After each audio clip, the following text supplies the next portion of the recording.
Ligo na ako bago ano.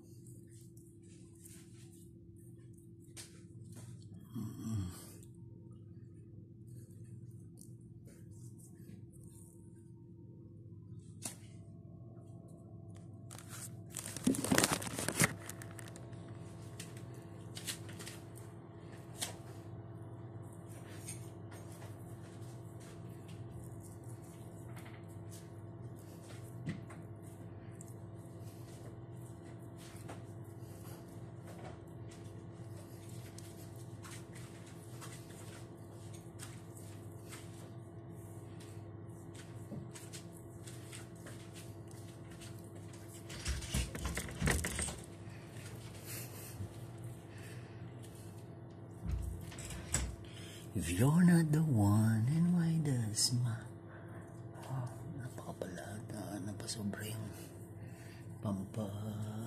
biggie piece natin. Guys, puti na mukha ko na. Simulat sa pula, nag-abroad ako. Natutunan ko yun. Mag-cream-cream ng ganito. Dali, sa Pinas di ko mang ginagawa ito. Kaya na nagtatrabaho doon. Pero syempre, sooner or later, madami kang magkikilala. Matutunan. Ma-apply mo rin sa sarili mo kung anong maganda. To carry yourself. To be healthy and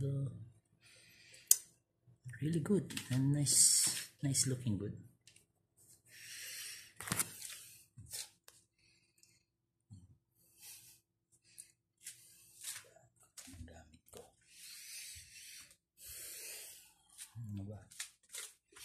Maglalagay din tayo ng petroleum jelly.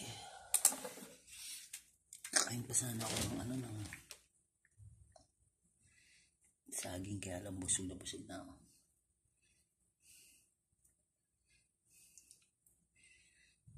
Magdadry kasing lips. Sobra lamig. At the same time, ready to go na tayo. Ayusin ko lang yung bed ko yung higaan.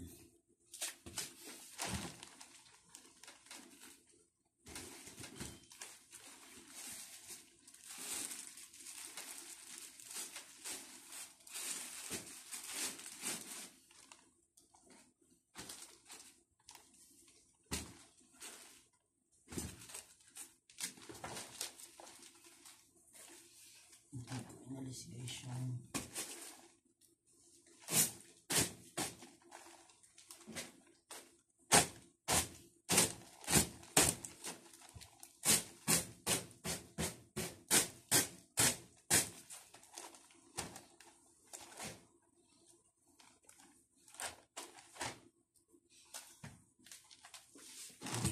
Yung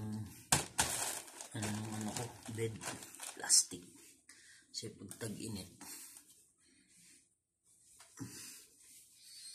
mahirap na yung mga baka magka-bed bugs yung lagyan ko na lang karton.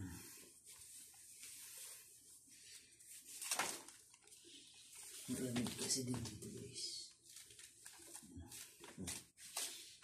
ba ganyan yung pag-ulog ako. Kita mo naman both sides. Ito yung pang loob. Yan naman yung panglabas ko. Hindi pa naman tayo matutulog kaya tataas ko muna to. Kwentuhan muna tayo guys. Ganyan po ang buhay OFW guys. Pray lang po. Let's all pray always. And let God heal us. Give us strength and wisdom as always. In everyday our life. Our daily living. All will be better and good. All will be healed. And will be saved. And keep safe always and God bless guys. Boy OFW. Mga stock ko yun.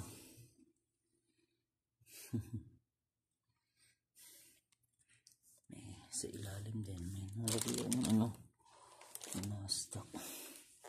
Yan, mga timba ng soap, panlaba, bigas, and maraming damit. Tingin upuan ko bigas, lagay ng bigas tayo. Ang gamit ko big bandas. Yan, ganyan lang ang OFW guys. Simple na masaya na mahirap, kaya keep po lahat at maging matatag po tayo at samantalahin natin habang bata pa tayo ang panahon natin para kumita para sa pamilya natin. Pero syempre alagaan po natin number one yung sarili natin. Let's be healthy always, because health is wealth guys. Take care and God bless everyone.